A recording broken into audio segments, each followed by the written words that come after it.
Alright, I don't really have much of an intro, but this next episode is a little bit iffy for me, but this is the last episode of Disc 3, and I think maybe at this point I just want to get Season 6 done before the summer is over. So, let's just get right into the next one. Viva Las Pegasus. Let's do this! So this episode starts out... So it turns out that the cutie map... Yeah, honestly, it's been a while since we've seen the cutie map. Well, in context of the show, the last episode was like Spice Up Your Life, and that was episode 12, and this is now like, what, episode 20, so like 8 episodes. But considering that I held off on season 6 for about almost 2.5 years now, it seems like a long while. But in any case, the map this time is summoning Applejack and Fluttershy to... Las Pegasus is a wild vacation spot. And their location is Las Pegasus. And if you're familiar with terminology, then you should know that it's this universe's version of Las Vegas. Yes. Because you know the phrase, whatever happens in Vegas, stays in Vegas. It's just one big party. All those lights and sounds, not to mention the crowds. I can think of a lot of other things in Vegas, but let's keep going. The thought of it is overwhelming. I know Las Pegasus doesn't seem like either of your cups of tea, but I had told him you wouldn't have been called unless you were the perfect pony for the job. I think maybe the map probably just got drunk or something, or maybe it just basically summoned the powers of the magic 8-ball to decide who was going to go. Or basically, or probably the map just had like a dartboard lying around and be like, okay, which 2 ponies are going to go to this to solve a friendship problem? Okay, let's see. Applejack and Fluttershy are going.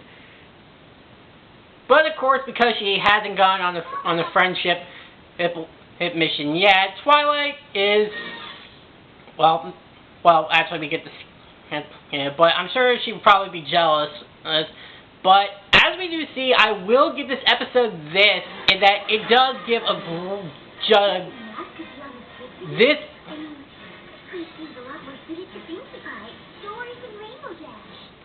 Well, Pinkie Pie already got her friendship lesson with Rarity, despite some of the racism, but basically Pinkie's off the table, and I'm sure Rainbow Dash would have loved it.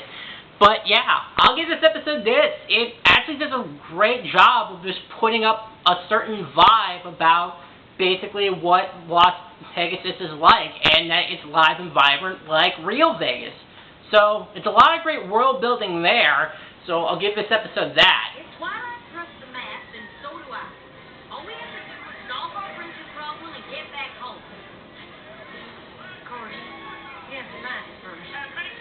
Yeah, that's probably the downside of a large place like Las Pegasus, is that it is so big that trying to find a specific friendship problem will probably be next to impossible. But let's not forget that Applejack and Rarity were able to find it in the main attraction in last season, so it hopefully won't be impossible.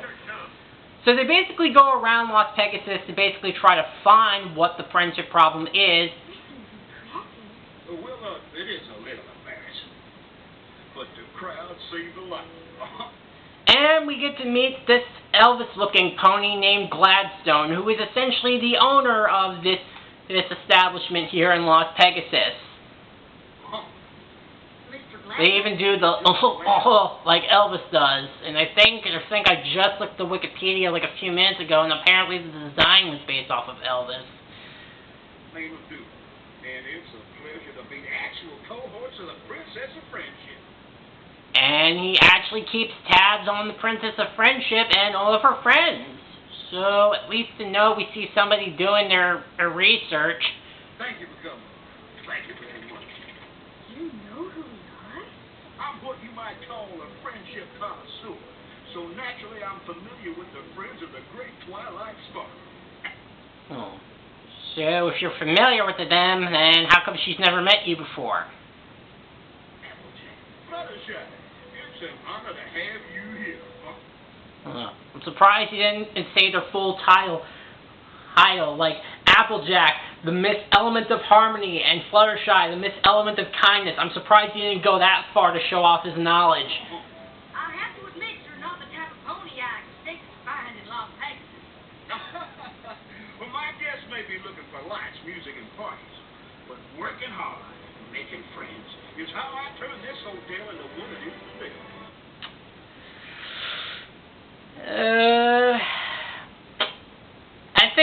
seen the episode, you probably know where this leads to, but I guess to this episode's credit, it does give pretty much a decent idea of how Gladstone runs the business.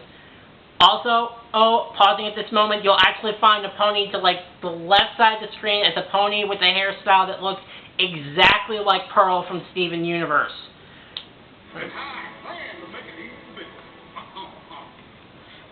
So basically, Gladstone gives Fluttershy and Applejack a tour of Las Pegasus and goes around to meet a lot of stage ponies going on. New moves or not, I'm glad to have a star like you working for me. I'll tell you what. That would make me blush. Now watch this. As we see some of the acting ponies like an acrobatic and their coach as Fluttershy and Applejack meet them. You're welcome backstage anytime. I owe in my entire career. Oh, shit. Well, let's leave the artists to their work. Doesn't look like there's any friendship problems here. I've never seen a pink prairie dog before. Still love you, Fluttershy. But anyways, so next we meet another set of travelers, basically trainers of pink and white prairie dogs in this universe. And I gotta admit, they are pretty adorable, I'll give them that. Glad you like it. Fluttershy? Oh, honey. So essentially they discover there doesn't really seem to be a friendship problem, but then they hear some familiar voices. Pony, fantastic. Now, I suppose that might be true. But please just transfer superiorly entertaining presence of the show-stopping exotic animal act that Pony Fantastic includes. Oh Jesus, no. Those voices sound familiar. They sure do. Flim and Flam.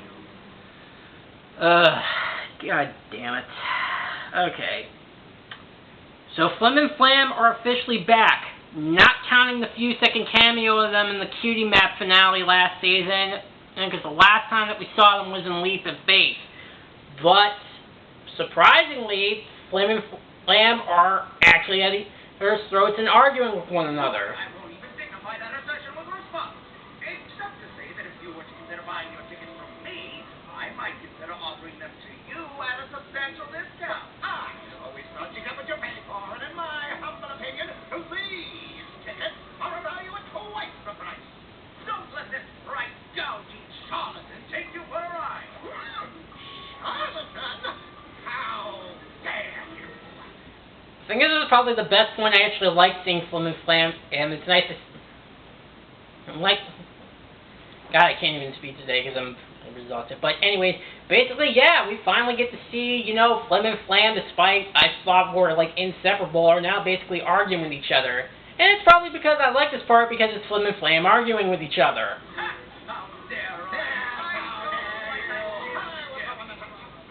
You said you don't seem to be getting along. Well, like I said, Fluttershy, it's pretty much like I like the scene because it's Flim and Flam arguing with each other, and Applejack honestly shares my sentiments. It's always supposed to have been brought here to help them. Absolutely not.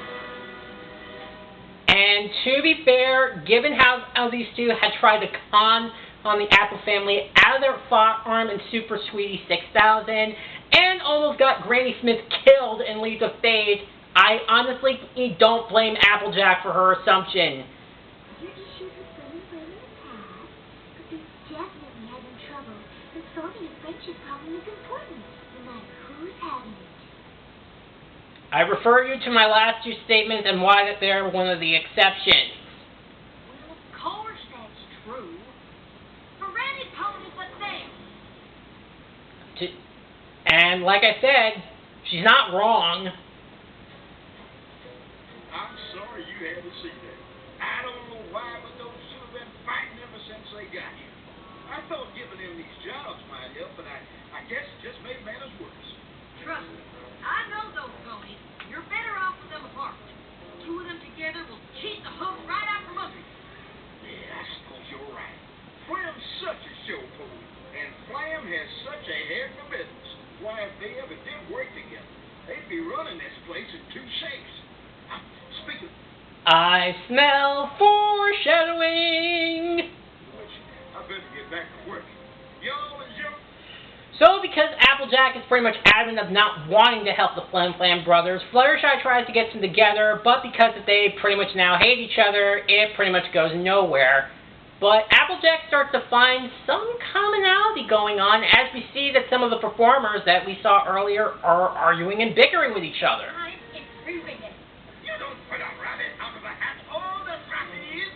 That's the point. To give the audience something they've never seen before. Acrobatic magic. Ta-da! Probably is that all rabbits kind of look like Angel Bunny. So again, I've made it abundantly clear that any rabbit outside of Angel is adorable. It's called blending genres. Damn it! Awesome! Didn't some pony do something? They've been doing this since they started working here.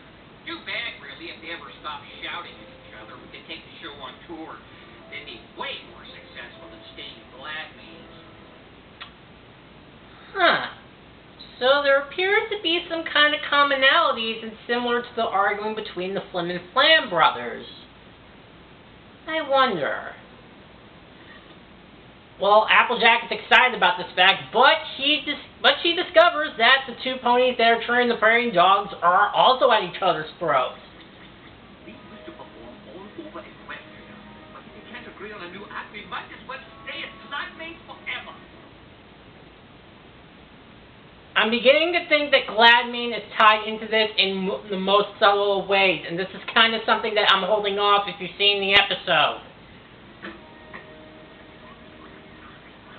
Two friendship problems in the same theater? Now we're talking. You count Flim and Flam. That's 3 big friendship problems all in the same place.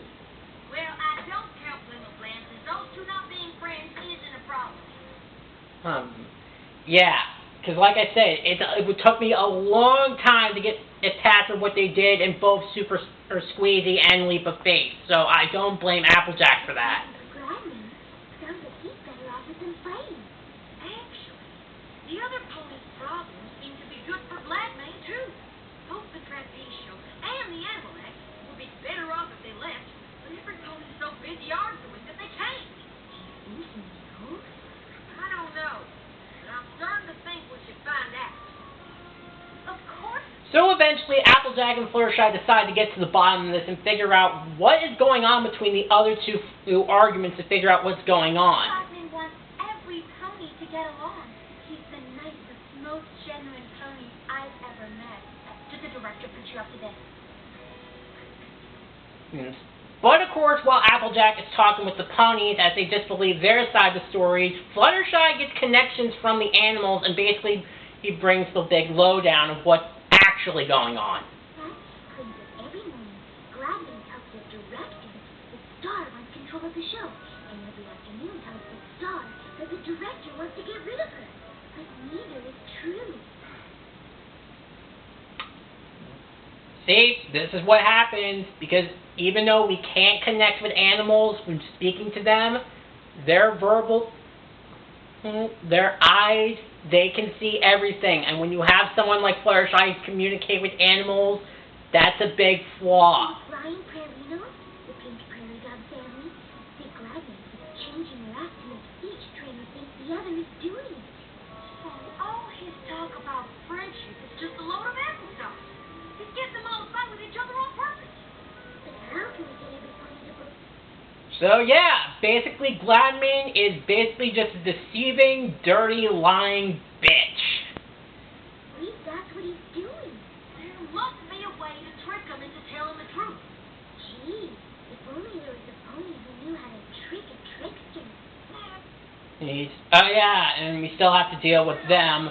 But eventually, Applejack does swallow her pride, and she goes to confront the Flim Flam brothers, who at first are still at each other's throats, but because of the Flim Flam brothers know Applejack longer than anyone, they finally get to realize... No, it's the absolute truth, because You never lie. Oh, brother of mine, I think it's time for a little payback. The catalogue two-step? We don't have the chicken. How about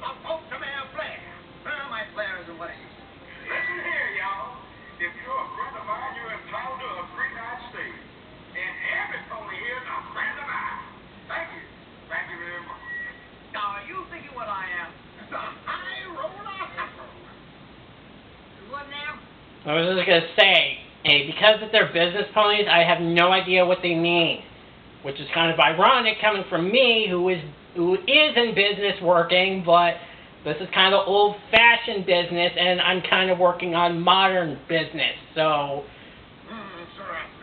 essentially, they basically decide to set up the sort of trap of a new mysterious pony to try to get Gladstone's attention. I've looked this over. I'm sure Flan has done an excellent job showing you around, but nothing could beat the personalized tour from the main himself.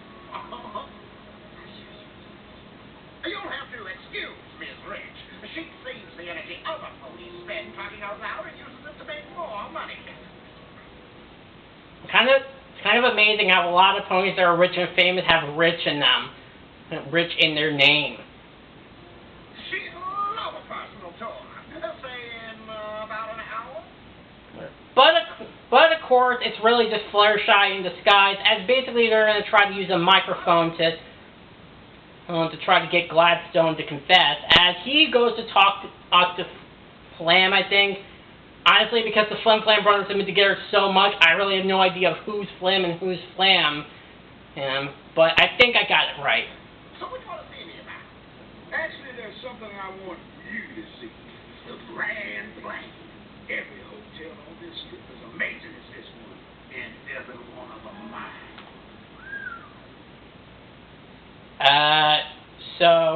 So wait, so you basically established an entire empire here? And all it'll take is a little sales coaching like this. Hey there, friends! If you think my resort is fantastic, wait till you see Pony Fantastic. Tickets are on sale now. 2 for the price of 1. Unless you're out grocery shopping, I don't think that the 2-for-1 deal is never, ever a good idea. Thank you. Thank you very much. Now, I know Impossibly Rich's probably made you a tempting offer to come work there. Well, now that you've mentioned it, and as your friend, I'd never tell you what to do. No pony's gonna stand in the way of my plans, no matter how rich she is. And I sure wouldn't want you to end up on the losing side. Think you might consider staying here? Yeah. So, essentially, Gladstone basically blackmails. So, essentially, he blackmails his employees from leaving. So, basically... Yeah, so it turns out that Gladstone's not really much of a nice guy at all. I mean, I will give this episode this. It's nice that we actually get to see a twist villain that actually kind of fools me. But yeah, blackmailing is kind of twisted in his mind, but he doesn't care. And I'll get to in a minute as to why he doesn't care at all. Well, all right.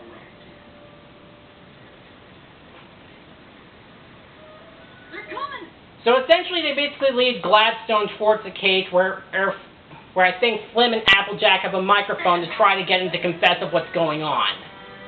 Well, like fans, of course. And I treat every one of my employees with the kindness they deserve. Are you fucking with us right now? Yeah, he's basically... That's it? That's your secret? There's nothing else? Nope, just friendship. But you know all about friendship, don't you? Fluttershy, you knew the whole time. Never try to con a con pony. So, yeah, so Gladstone even admitted that he's essentially a con artist. So, yeah.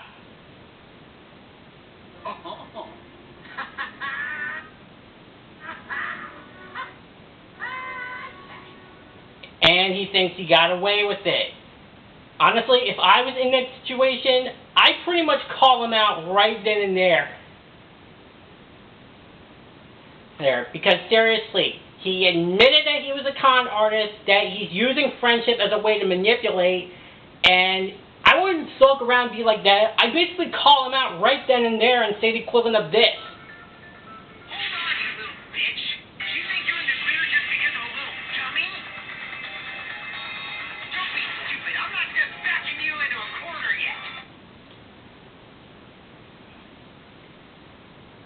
So now he thinks he has the bag until Fluttershy and Applejack just decide to confront him. I thought you hit the road by now.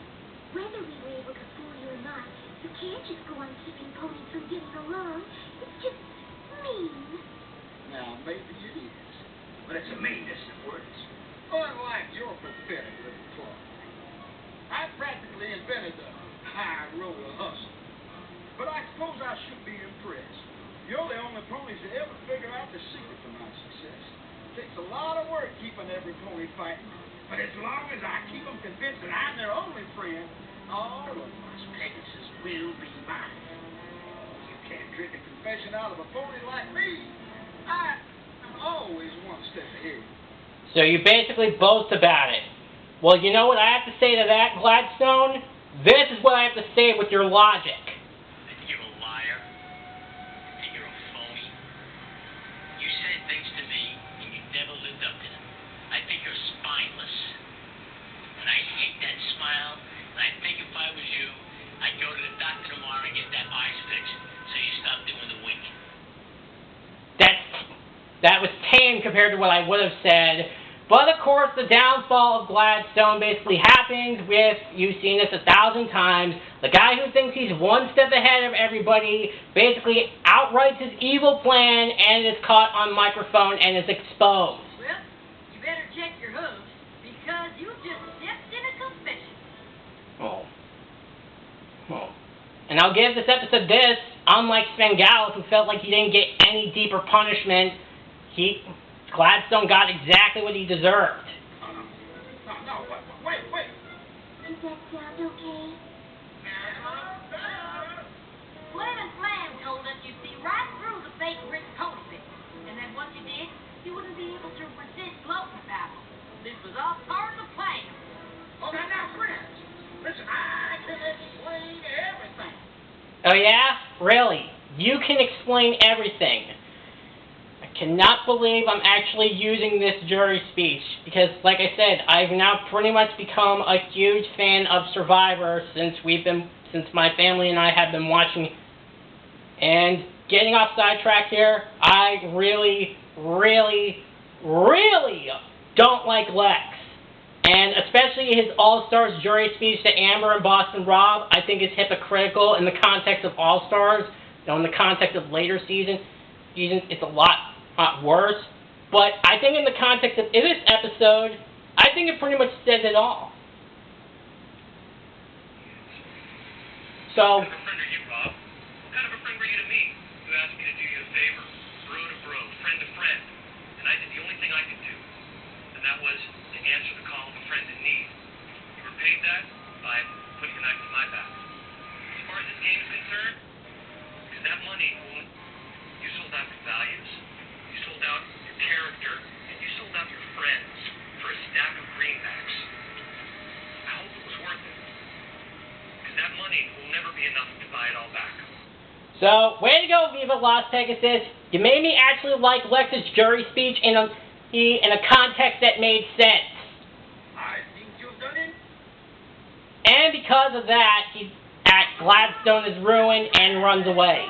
Come on, you can't do this. And unlike Svengala, Gladstone has not appeared in any future episode. He's not appeared in any comic or any other medium in this generation's version of MLP, as far as I know. So, I'm only going to be left to assume that the con artist ends up becoming dead-ass broke and is probably sleeping on the sides of the street of Viva Las Pegasus and sleeping with the rats. Because I do not know any other medium where he ever comes back, whereas Svengala, who for some stupid reason in one of the MLP books comes back for revenge. Lad Main has left the building. So, of course, because of that, as the foreshadowing predicted, Flim and Flam are now in charge of Las Pegasus now, and basically because now they're going together, they're basically jackasses again. And that's pretty much it. That's pretty much Viva Las Pegasus, and I mean, here's the thing. The episode I don't think is bad. It's not bad by any means necessary, but it's just kind of unsettling in a way. I mean, I'll give this episode this. Viva Las Pegasus is freaking gorgeous, and I love the world building that it does there. It definitely captures the Vegas essence, and for once we get to see the Flim Flam brothers arguing with each other and not be basically the antagonists. And I gotta admit, the twist with Gladstone, I gotta give credit where credit is due. It is I think it's just one of those episodes that keeps you guessing, but I think this episode also teaches how the reality is that while friendship can be a great thing, it can also be a negative thing, because the reality is that there are people that will use friendship to use people and manipulate them. And especially if you've seen Survivor, and especially in some of the harshest seasons, that friendship and trust can be broken that easily. So, and I gotta admit that Applejack and Fluttershy were definitely great interacting off of each other when they're not really arguing with each other like in Bats. But again, Applejack being able to be more open-minded to working with the Flim Flam brothers, and Fluttershy still being adorable, is definitely great. I guess, really, honestly, I think Gladstone, once you figure out what he's doing, you can tell that he's a really despicable pony. Though I personally think Sven-Gallop is worse, because at least he's here. Gladstone did get what he deserved and he was ruined and has never came back. So, it's not like Sven-Gallop where he was just let go. So, honestly, I think this episode's honestly a lot better than I think it was. I think maybe the problem is that I think there are some episodes that I just found to be more enjoyable. And, yeah. So, I think as a whole, now that I think about it, I think maybe Viva Las Pegasus is probably a B.